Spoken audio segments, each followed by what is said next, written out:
안녕하십니까? 하나원 문학관 TV를 진행하는 손흥섭 시인입니다. 시청자와 문인 여러분, 오늘도 함께해 주셔서 감사합니다. 여러분, 제가 제공하는 방송을 보시고 조금이라도 도움이 되셨으면 좋겠습니다. 도움이 되셨다면 주변의 지인에게도 추천해 주시기 바랍니다.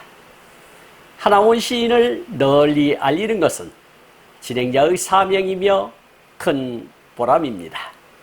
오늘 소개할 자서전은 나의 슬픈 반생기 챕터 29 늘어만 가는 괴양을 소개하도록 하겠습니다. 늘어만 가는 괴양은 1962년 7월 30일 사판으로 발행된 나의 슬픈 반생기 70페이지에 수록된 글을 근거로 방송하게 됨을 알려드립니다. 챕터 29 늘어만 가는 괴양.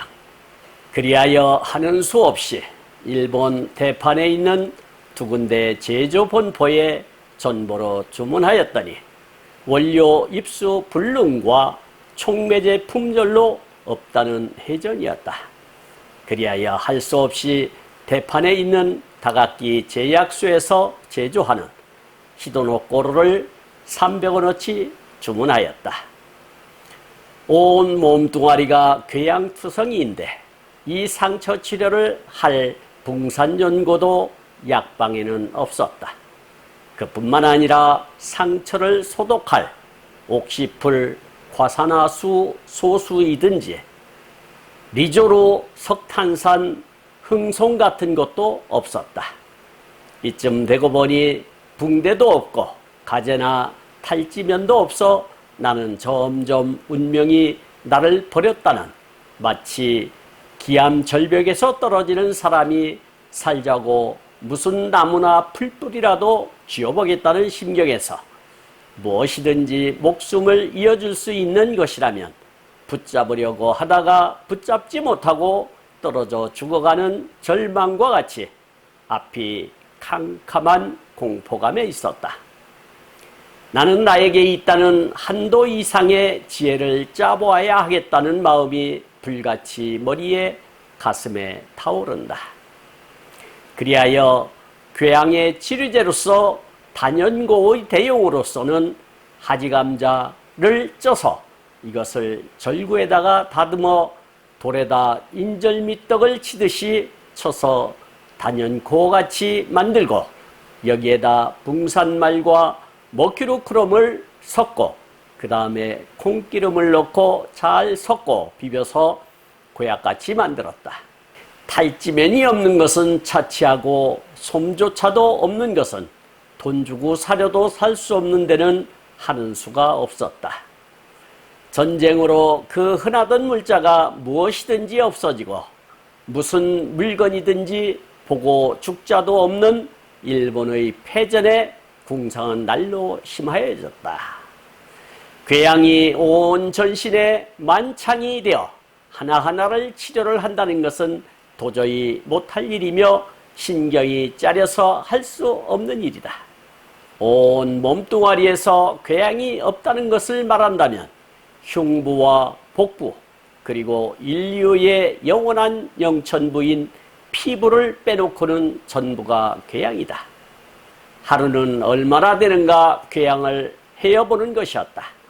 적어도 850군데에서 900군데나 헤아릴 수 있을 만치 엄청나게 퍼져 있는 것이었다. 당시부터 10여 년 후 나는 내가 살고 있는 인천 간석동의 성계원에 600환자 중에서 나같이 험한 괴양이 많은 환자는 하나도 볼 수 없었다. 마치 밤하늘에 별이 무수하게 뿌려져 있는 것 같이 나의 온 몸뚱아리에 괴양이 뿌려져 있다. 괴양이 어떻게도 많은지 치료할 수가 없었다. 더욱이 가재니 붕대니 하는 것도 없어서 낡은 광목 헝겊에다 하지감자로 만든 고약을 발라가지고 환부에다 갯돌을 치듯이 몸뚱아리를 감아버렸다라고 챕터 29를 마감 짓고 있습니다. 혹 이해가지 않는 문장이 있었습니까? 혹 어려운 단어가 있으셨나요? 잠시 세세하게 살펴보도록 하겠습니다. 첫 단원을 보도록 하겠습니다. 그리하여 하는 수 없이 일본 대판에 있는 두 군데 제조 본포에 전보로 주문하였더니 원료 입수 불능과 촉매제 품절로 없다는 해전이었다. 그리하여 할 수 없이 대판에 있는 닭깎이 제약소에서 제조하는 히도노꼬르를 300원어치 주문하였다라고 챕터 29를 열고 있는데요.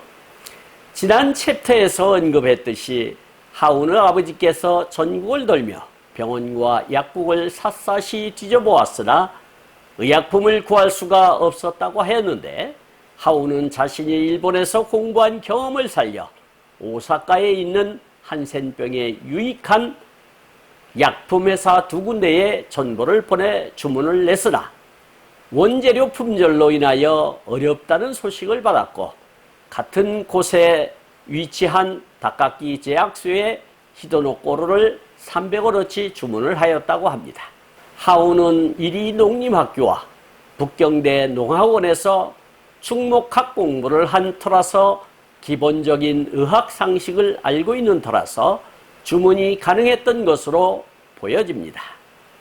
여기서 대판이라고 하는 것은 일본어로 오사카라고 하는데, 일본의 긴키 지방 중부에 있는 도시라 할 수 있겠습니다.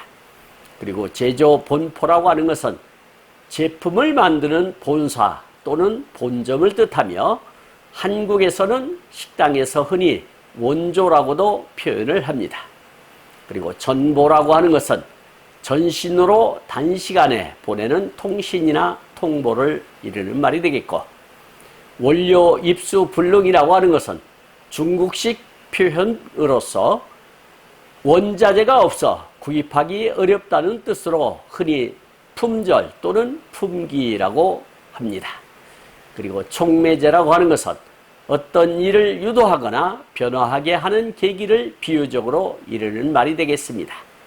그리고 품절이라고 하는 것은 물건이 다 팔리고 없음을 뜻하는 말이 되겠습니다. 그리고 해전이라고 하는 것은 어떤 물음에 대해 전보로 해답함을 뜻하며 흔히 해신 또는 해답이라고 한다 하겠습니다. 그리고 닭깎이 제약소라고 하는 것은 한문으로는 고목이라고 하는데, 닭깎이는 일본 성씨의 하나로 한문으로는 고목이며 성씨를 회사의 이름으로 붙인 제약회사라고 할 수 있겠습니다. 그리고 히도노꼬르라고 하는 것은 닭깎이 제약소에서 제조하는 약품인데, 어떤 제품인지는 알 수 없으나 나병 환자에 필요한 고약 성분으로 추정을 한다 하겠습니다. 두 번째 단원을 보도록 하겠습니다. 온 몸뚱아리가 궤양투성이인데 이 상처 치료를 할 붕산연고도 약방에는 없었다. 그뿐만 아니라 상처를 소독할 옥시풀, 과산화수소수라든지 리조루, 석탄산, 승홍 같은 것도 없었다라고 기술하고 있는데요. 하운의 표현을 빌리자면 배때기와 사타구니를 제외하고는 궤양이 점령하여 온열 생선 썩은 냄새가 진동을 한다고 했는데, 그 상처에 기본적으로 바를 소독약, 과산화수소수도 없고 상처 치료제인 붕산연고도 약방에서 구할 수가 없었노라고 고백하고 있는 것입니다. 이러한 상황으로 볼 때 제2차 세계대전에서 일본의 전세를 가늠할 수 있는 대목이라 하겠습니다. 여기서 궤양이라고 하는 것은 피부나 점막이 헐어서 짓무르고 출혈하기 쉬운 병을 뜻한다 하겠고, 투성이라고 하는 것은 일부 명사 뒤에 붙어 온통 그것을 뒤집어 쓴 상태임의 뜻을 더하여 명사를 만드는 말로서 흔히 피투성이란 말을 쓴다 하겠습니다. 그리고 붕산연고라고 하는 것은 연고와 라놀린, 붕산을 함께 반죽하여 만든 끈끈한 액이라 할 수 있겠고, 소독이라고 하는 것은 상처나 물체 따위에 묻어있는 병연균을 약품이나 열, 햇빛 따위로 죽이는 것을 뜻한다 하겠습니다. 그리고 옥시풀이라고 하는 것은 옥시돌의 상품 이름이며 옥시돌은 3%의 과수나수소 수용액에 안정제를 가한 약품이라 하겠습니다. 그리고 과산화수소수라고 하는 것은 과산화수소를 물에 녹인 약품을 뜻하며 산소가 과하게 들어간 산화수소라는 뜻이라 하겠습니다. 그리고 리조르라고 하는 것은 리졸, 영어로는 리졸을 얘기하는데 소독제, 방부제 이러한 약을 뜻한다 하겠습니다. 그리고 석탄산이라고 하는 것은 방향족 알코올의 하나라 할 수 있겠습니다. 그리고 승홍이라고 하는 것은 수은에 염소를 접촉시켜 만드는 무색의 바늘 모양 결정이라 할 수 있겠습니다. 다음 단원을 보도록 하겠습니다. 이쯤 되고 보니 붕대도 없고 가재나 탈지면도 없어 나는 점점 운명이 나를 버렸다는 마치 기암절벽에서 떨어지는 사람이 살자고 무슨 나무나 풀뿌리라도 쥐어보겠다는 심경에서 무엇이든지 목숨을 이어줄 수 있는 것이라면 붙잡으려고 하다가 붙잡지 못하고 떨어져 죽어가는 절망과 같이 앞이 캄캄한 공포감에 있었다라고 기록하고 있습니다. 붕대는 고사하고 가재나 탈지면도 구하기가 어려우니 절망의 나락으로 떨어지는 기분이었던가 봅니다. 이러다가 결국 원대한 꿈을 펼쳐보지도 못하고 내 인생이 끝장나는 것이 아닌가 싶어서겠지요. 아마도 하운의 심정은 벼랑에서 떨어지는 사람이 풀뿌리나 나무가지라도 부여잡는 그 기분이 아니었을까 싶습니다. 그런 생각을 하다 보니 절망에 앞서 앞이 캄캄하고 공포감에 사로잡히는 심정이었을 것입니다. 여기서 붕대라고 하는 것은 상처나 부스럼 따위를 감싸매는 데 쓰이는 소독한 천이라 할 수 있겠고, 가지라고 하는 것은 영어로 가지를 얘기하는데 하나의 실로 성기게 짠 평직 면직물이라 할 수 있겠습니다. 그리고 탈지면이라고 하는 것은 지방분과 불순물을 제거하고 소독한 솜으로써 상처 소독용으로 주로 사용하며 마른 상태로 대거나 붙이면 안 되고 주로 에탄올 등을 묻혀 상처 부위를 닦는 데 사용한다 하겠습니다. 그리고 운명이라고 하는 것은 인간을 포함한 우주의 일체를 지배한다고 생각되는 초인간적인 힘을 뜻한다 하겠고, 기암절벽이라고 하는 것은 기이하게 생긴 바위와 깎아지른 듯한 낭떠러지를 뜻한다 하겠습니다. 그리고 심경이라고 하는 것은 마음의 상태를 이르는 말이 되겠고, 공포감이라고 하는 것은 무섭거나 두려운 느낌을 뜻한다 하겠습니다. 다음 단원을 보도록 하겠습니다. 나는 나에게 있다는 한도 이상의 지혜를 짜보아야 하겠다는 마음이 불같이 머리에 가슴에 타오른다. 그리하여 궤양의 치료제로서 단연고의 대용으로서는 하지감자를 쪄서 이것을 절구에다가 다듬어 돌에다 인절미떡을 치듯이 쳐서 단연고같이 만들고 여기에다 붕산말과 모큐로크롬을 섞고 그 다음에 콩기름을 넣고 잘 섞어 비벼서 고약같이 만들었다. 탈지면이 없는 것은 차치하고 솜조차도 없는 것은 돈 주고 사려도 살 수 없는 데는 하는 수가 없었다라고 기술하고 있는데요. 하운은 자신이 배우고 익힌 지식을 총동원하여 임시응변으로 약을 만들어 보기로 한 모양입니다. 하지감자를 쪄서 다져 단연고의 대용으로 삶고 거기에다가 붕산말과 먹큐름을 섞어 이 형을 비슷하게 만들었는가 봅니다.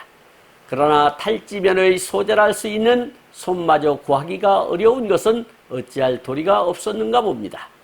돈 주고도 구할 수가 없었다고 하니 시대 상황을 짐작케 하는 대목이라 하겠습니다. 여기서 한도라고 하는 것은 한정된 정도를 말하는 것이고, 지혜라고 하는 것은 사물의 이치나 상황을 제대로 깨닫고 그것에 현명하게 대처할 방도를 생각해내는 정신의 능력이라 할 수 있겠습니다.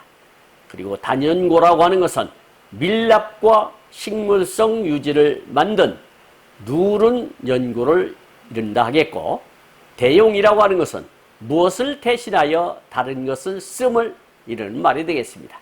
그리고 하지감자라고 하는 것은 한문으로 마령저라 할 수 있는데, 감자, 마령서, 번서, 양호 이런 다양한 이름이 있고, 단연생 초본의 재배작물로 개경이나 종자로 번식한다.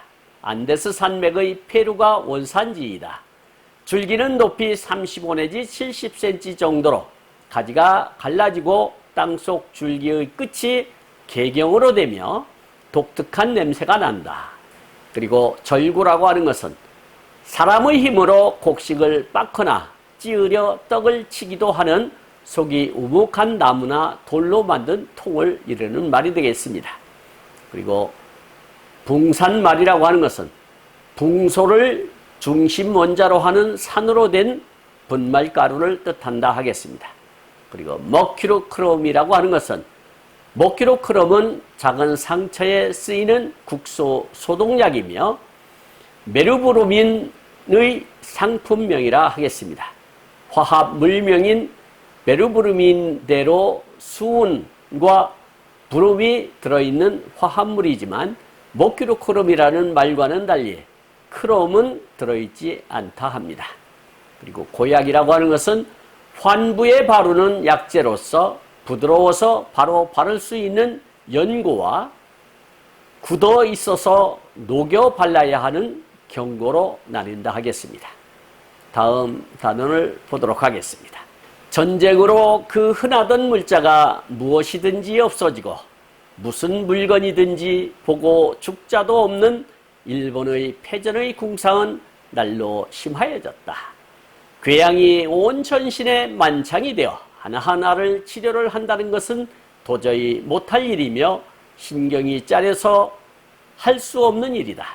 온 몸뚱아리에서 궤양이 없다는 것을 말한다면 흉부와 복부, 그리고 인류의 영원한 영천부인 피부를 빼놓고는 전부가 궤양이다 라고 수리하고 있는데요. 이렇게 된 영향은 일본이 일으킨 제2차 세계대전으로 인한 것이고 우리 조상의 무능으로 일본의 식민지가 된 탓이겠지요. 비록 일본으로 인한 궁상스러움이지만 더 한심스럽지 않았을까 싶습니다. 궤양의 양태는 예전보다는 조금 호전 상태가 아닌가 싶습니다. 예전 같으면 배때기와 사따구니를 제하고는 전신이 고름투성이라고 하더니만 이제는 흉부와 북부와 영천부라고 순화한 성기부근이라고 하니 말입니다. 여기서 패전이라고 하는 것은 싸움의 짐을 뜻하는 말이 되겠고, 궁상이라고 하는 것은 어렵고 궁한 상태를 말하는 말이 되겠습니다. 그리고 만창이라고 하는 것은 만신창이의 줄임말로서 어떤 충격이나 실패 따위로 마음이 심히 상하여 모든 의욕을 잃은 상태를 비유적으로 이르는 말이 되겠습니다. 흉부라고 하는 것은 사람의 몸통에서 목과 배 사이의 부분을 뜻한다 하겠고, 복부라고 하는 것은 사람이나 동물의 몸에서 가슴과 다리 사이의 부위를 뜻한다 하겠습니다. 그리고 영천부라고 하는 것은 인산 김일훈 선생님의 영천론에 의하면 우주의 영천이 은하계 이고 지구의 영천이 바다라면 인간의 영천은 단전이다 라고 하는데, 여기서는 인간의 영혼의 셈이라는 뜻으로 남성의 성기가 있는 부분을 은유적으로 표현한 하운이 만든 단어라 하겠습니다. 그리고 피부라고 하는 것은 영어의 페니스의 이니셜을 따서 남성의 성기를 뜻한다 하겠습니다. 다음 단원을 보도록 하겠습니다. 하루는 얼마나 되는가 궤양을 헤어보는 것이었다.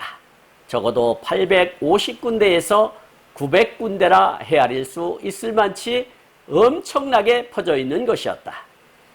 당시부터 10여 년 후 나는 내가 살고 있는 인천시 간석동의 성계원에 600 환자 중에서 나같이 험한 궤양이 많은 환자는 하나도 볼 수 없었다. 마치 밤하늘에 별이 무수하게 뿌려져 있는 것 같이 나의 온 몸뚱이에 궤양이 뿌려져 있다라고 기록하고 있는데요. 하오는 호기심이 많았던가 봅니다. 하루는 도대체 나를 좀먹고 있는 궤양이 얼마나 되나 싶어 세아려 보았던 모양입니다. 하온의 글에 의하면 850에서 900군데에 이른다고 하니 하온의 덩치를 가늠할 만합니다. 웬만한 사람에게는 전신을 뒤덮는다 해도 이렇게 해야 되겠습니까? 600여 명에 이르는 성계원 환우 중에서도 자신같이 험했던 사람은 없었다는 것으로 보아 엄청 심했던 것을 짐작해야 합니다. 마치 밤하늘에 빛나는 은하수의 별처럼 촘촘히 솟아났다고까지 표현을 하고 있는데요. 여기서 간석동이라고 하는 것은 인천 남동구에 있는 동으로서 양촌과 돌말이 합쳐서 생긴 이름으로서 하나원 시인이 기거하던 마을이라 하겠습니다. 그리고 성계원이라고 하는 것은 1950년 하나원은 약 600여 명의 나환자와 함께 부평 공동묘지 인근 골짜기에 인천시 남동구 간석동 만월산에 정착하게 되었습니다. 그는 자치위원장에 취임하면서 이곳을 성계원 또는 성혜원이라고 명명하였다고 합니다. 다음 단원을 보도록 하겠습니다. 궤양이 어떻게도 많은지 치료할 수가 없었다. 더욱이 가재니 붕대니 하는 것도 없어서 낡은 광목 헝겊에다 하지감자로 만든 고약을 발라가지고 환부에다 갯돌을 치듯이 몸뚱아리를 감아버렸다라고 챕터 29를 마감 짓고 있습니다. 하늘의 은하수만큼이나 많이 궤양이 솟아났으니 어디서부터 치료를 해야 할지 엄두도 못 냈겠지요. 하물며 기본 위생재료인 가재나 붕대도 없어 낡은 광목이나 헝겊을 바탕에 깔고 하온이 직접 만든 의약품 대용인 하지감자로 만든 것을 발라 환부에 각반 치듯이 몸뚱아리를 둘둘 감았다고 하니 숨만 쉴 뿐 송장과 무엇이 다르겠습니까? 자신의 이러한 모습을 보며 내일을 기약할 수 있었겠습니까? 그러나 하온은 극복하고 끝내 이겨냈습니다. 그래서 하온이 위대하다 할 것입니다. 여기서 광목이라고 하는 것은 무명 올로 닭목처럼 폭이 넓게 짠 배를 말한다 하겠습니다. 그리고 헝겊이라고 하는 것은 배나 비단 따위의 조각을 말하며 실로 짠 옷이나 이부자리 따위의 감이 되는 물건은 천이라고 부르고 그 조각은 헝겊이라 합니다. 그리고 환부라고 하는 것은 병 또는 상처가 나서 아픈 자리를 뜻한다 하겠고, 갯돌이라고 하는 것은 일본어로서 한문으로는 각반이라고 할 수 있는데 무릎 아래에 다리에 감는 것을 뜻한다 하겠습니다. 지금까지 함께 하신 시청자와 문인 여러분 감사합니다. 제가 하나원 문학관 TV를 방송하는 이유는 고난과 역경을 딛고 문학의 꽃을 피우신 하나원 시인을 널리 알리기 위해서입니다. 여러분의 주변이나 하나원 시인에 관심 있으신 분께서는 인터넷 포털 다음의 카페에서 하나원 문학관을 검색하여 가입하시면 고 하나원 시인에 대한 다양한 자료를 접할 수 있으며 많은 시인과 문학활동을 함께할 수 있습니다. 그리고 유튜브에서 하나원 문학관 TV를 검색하시면 하나원 시인의 진면목을 발견하실 수 있습니다. 다음 제222화는 하나원 시인의 자서전 나의 슬픈 반생기 챕터 30 아듀 한태영을 소개하도록 하겠습니다. 그리고 광고 말씀드리겠습니다.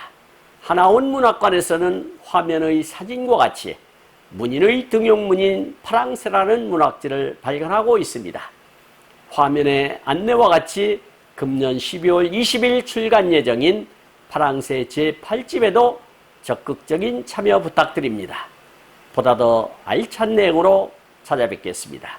감사합니다. 진행의 손흥섭이었습니다.